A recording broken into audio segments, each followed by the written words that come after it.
Et voici un média régional citoyen qui est financé uniquement par celles et ceux qui veulent bien donner de l'argent. Et il y a des gens qui tiennent à l'indépendance de l'information. Splon, qui veut dire clair en breton, réalise donc des enquêtes. Ce sont des journalistes professionnels qui mènent ces enquêtes sur des sujets régionaux. Ce trimestre, la dernière enquête en date a été menée par Julie Lalouette-Geffroy. Elle s'est intéressée au maquis de la transmission des terres agricoles. Pas simple, il y a des enjeux alimentaires. Y aura-t-il assez d'exploitation, mais aussi des enjeux climatiques, quel mode de production, des enjeux financiers aussi. C'est donc un domaine régulé. Pour s'installer en agriculture, il y a des conditions. Pour pouvoir s'installer dans le secteur agricole, il y a plusieurs moyens d'y parvenir, mais effectivement, il faut respecter des procédures. Il faut être d'abord diplômé, donc avoir suivi des formations. Il y a un parcours d'installation, généralement chapeauté par les chambres d'agriculture. En tout cas, c'est le cas en Bretagne. Et après, il faut avoir deux éléments. C'est-à-dire qu'il faut d'abord avoir les terres, en être propriétaire ou avoir un bail, un fermage. Donc ça, c'est un premier élément qui est nécessaire. Et le deuxième, il faut une autorisation d'exploiter. Souvent, la comparaison est prise avec les voitures, par exemple. C'est-à-dire que pour pouvoir conduire, il faut le permis de conduire et la voiture. Là, c'est un peu pareil. Il faut les terres, en propriété ou en fermage, en location, et l'autorisation d'exploiter. Alors, la France a plusieurs problèmes vis-à-vis de son agriculture, et donc il y a une politique agricole nationale qui est aussi un reflet sans doute de la politique européenne. Quelles sont les intentions, en tout cas, dans la mise en place de ces procédures pour être agriculteur ? Alors, ce qui est assez formidable, c'est quand même de remarquer qu'il y a un consensus absolument général et unanime sur le besoin de renouveler les générations agricoles. Et c'est quand même un petit peu le point de départ de la réflexion, c'est-à-dire que ce soit à l'échelle européenne, nationale, régionale, entre les différents syndicats agricoles, tout le monde est d'accord pour dire que le renouvellement des générations est un point essentiel. Il y a eu 2 rapports parlementaires là-dessus, un en 2018, un en 2021, et les deux appuient sur le fait que le foncier agricole, les terres agricoles, c'est le levier essentiel pour pouvoir installer justement des agriculteurs. Donc là-dessus, il y a quand même un consensus sur l'intention, parce que pour se donner un ordre de grandeur, en Bretagne, en gros, un départ à la retraite sur 3 est remplacé.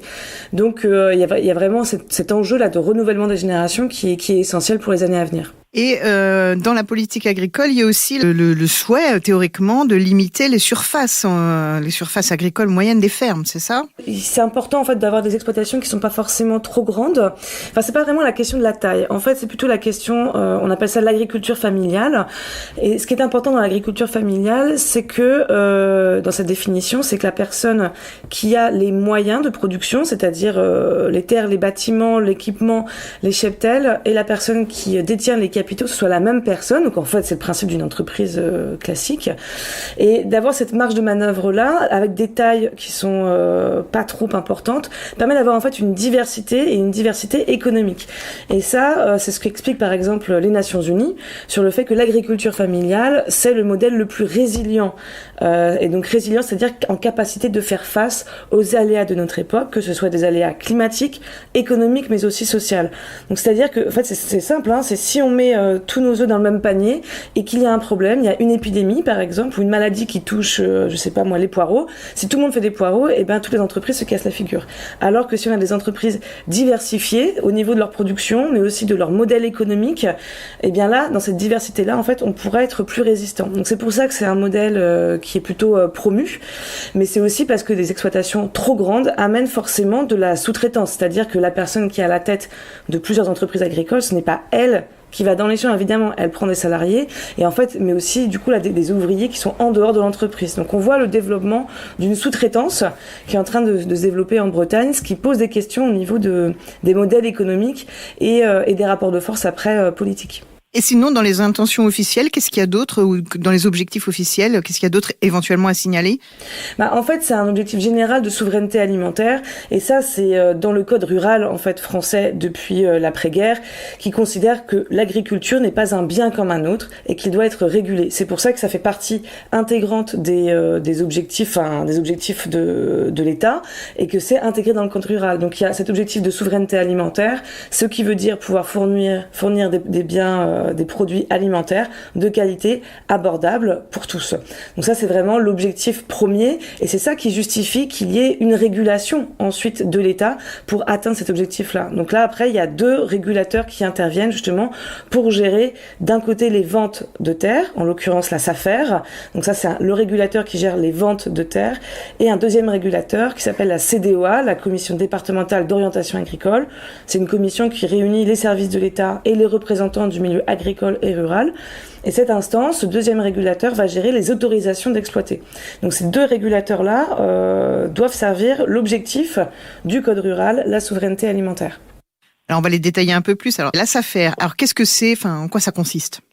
La SAFER, c'est un organe donc de régulation. Donc c'est une entreprise ayant une mission d'intérêt général, donc une mission publique. Donc on est proche des logiques des déclarations des délégations de services publics.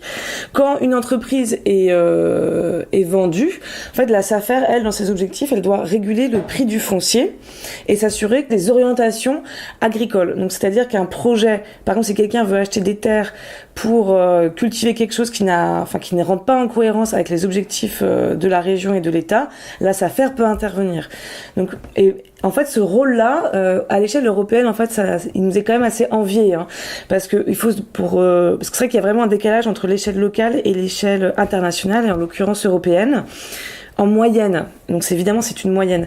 En France, on est à 6 000 € l'hectare, et dans le reste de l'Europe, sur des marchés qui sont assez similaires aux nôtres, et je pense un petit peu à l'Italie par exemple, mais il y aurait aussi l'Espagne, l'Irlande, où il y a des points communs, évidemment c'est pas identique, on a 30 000 € l'hectare.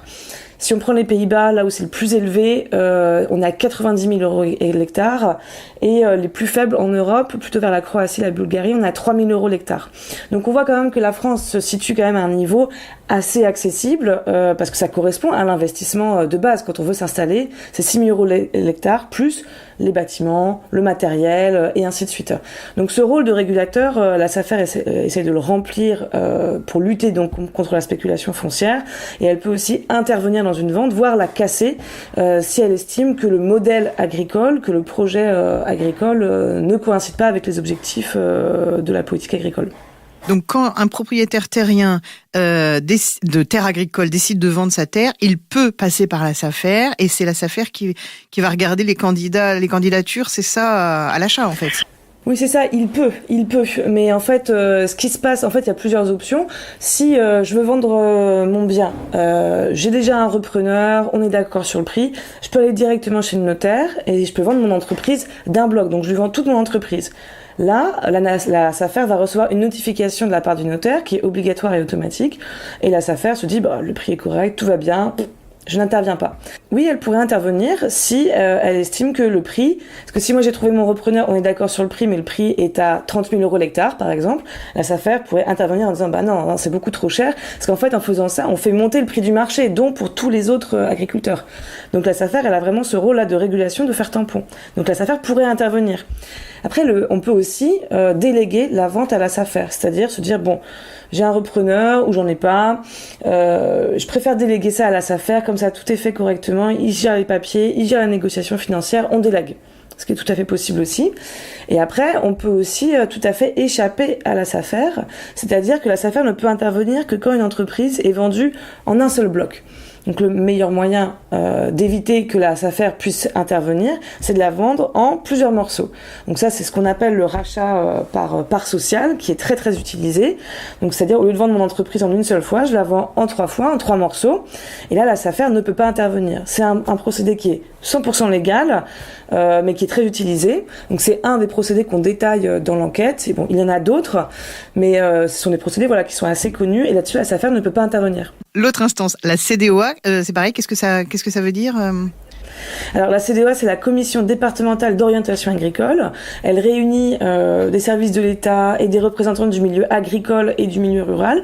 Globalement, ce sont les mêmes institutions et voire les mêmes personnes qui siègent dans les comités techniques départementaux de la SAFER et dans les commissions départementales de la CDOA. Globalement, ce sont les mêmes personnes.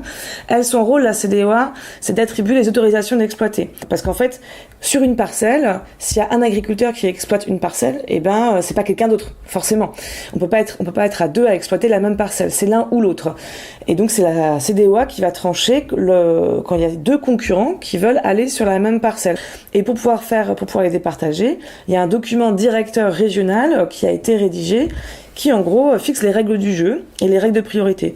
Par exemple, celui qui est valable actuellement précise qu'une installation en bio sera prioritaire sur une installation en conventionnel, par exemple.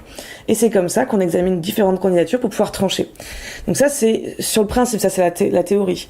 Mais finalement, le meilleur moyen d'éviter la concurrence, c'est de l'éliminer avant même qu'elle s'exprime. Et c'est ce qui se passe. C'est-à-dire que quand on a entendu dire que quelqu'un veut s'installer et va se mettre en concurrence par rapport à soi, et que ça nous arrange pas. Par exemple, si moi je veux m'agrandir et que je sais que ma voisine veut s'installer, je sais que devant la CDOA, elle va me passer devant parce qu'elle sera prioritaire. Donc le meilleur moyen, je sais pas si c'est le meilleur moyen, mais en tout cas un moyen efficace, c'est d'aller l'intimider. Et c'est ce que par exemple raconte Valérie dans l'enquête, où elle raconte avoir reçu des coups de fil tous les jours, des gens qui viennent frapper à sa porte pour la convaincre de retirer sa candidature. Et c'est ce qu'elle a fait au bout de 4 mois. Et il y a même des agriculteurs pas gênés qui viennent occuper une parcelle qui n'est même pas à eux, en fait, c'est ça, qui leur a pas été, sur laquelle ils n'ont pas d'autorisation. Tout à fait. Ça, c'est quelque chose d'assez courant, à vrai dire. C'est ce qu'on appelle les exploitations illégales. Donc, c'est effectivement le fait d'exploiter une parcelle sans autorisation d'exploiter. Parce que, en même temps, qu'est-ce qui va se passer si j'exploite une parcelle sans cette autorisation d'exploiter?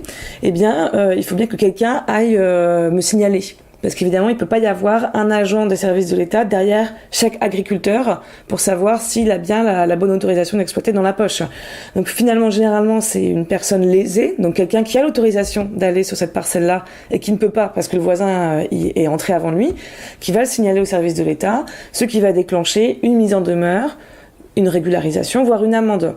Donc en fait, il y a vraiment l'idée des services de l'État qui comptent vraiment fortement sur les habitants pour pouvoir savoir quelles sont les exploitations illégales ou pas. Ce qui pose encore d'autres questions quand même de se dire, ce sont les citoyens qui vont finalement faire ce rôle de vigie et de contrôle. Alors pour résumer les moyens de contourner ces dispositifs de régulation, en gros il y a la vente à la découpe des terres agricoles, c'est ça ? Exactement.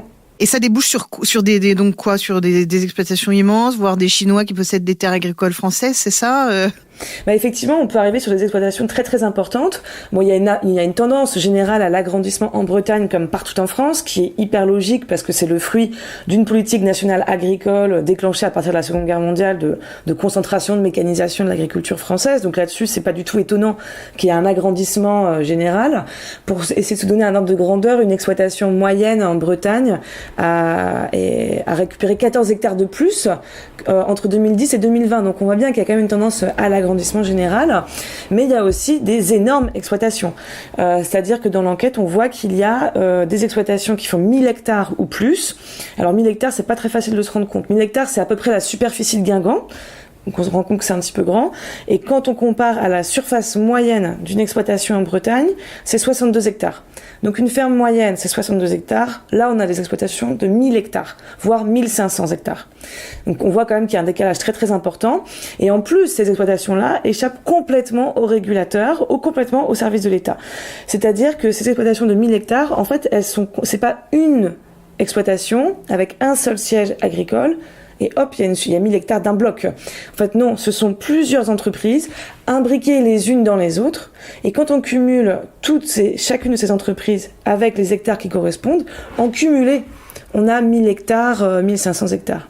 Dirigés par la même personne, en fait, par une famille. Tout à fait, dirigé par la même personne, exactement. Et on voit bien en fait que là, ces montages compliqués qu'on pourrait appeler, je sais pas comment on pourrait appeler ça, des espèces de groupes agricoles ou des conglomérats agricoles. Enfin, je sais pas quel serait le terme le plus adapté, mais en tout cas, ils existent.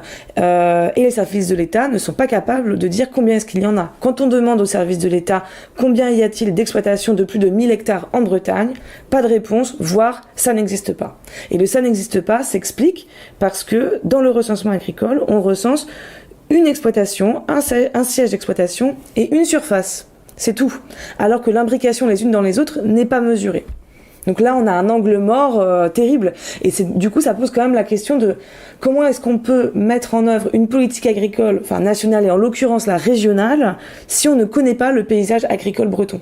Et justement, est-ce que il y a là c'est une question un peu subsidiaire, mais est-ce qu'il y a des projets de loi pour essayer de changer ces choses-là? Tout à fait, il y a quand même des choses qui bougent. C'est vrai que là, on est sur le constat du présent, mais il y a des choses qui sont en train de bouger et c'est ça qui est intéressant. Il y a quand même un virage qui est en train de s'amorcer parce que déjà, il y a des affichages politiques avec une intention de renouveler les générations, une promotion de l'agriculture familiale à taille humaine, etc. Et aussi une image d'Épinal qu'on entend souvent, de la Bretagne, terre d'élevage, avec une agriculture familiale de 62 hectares.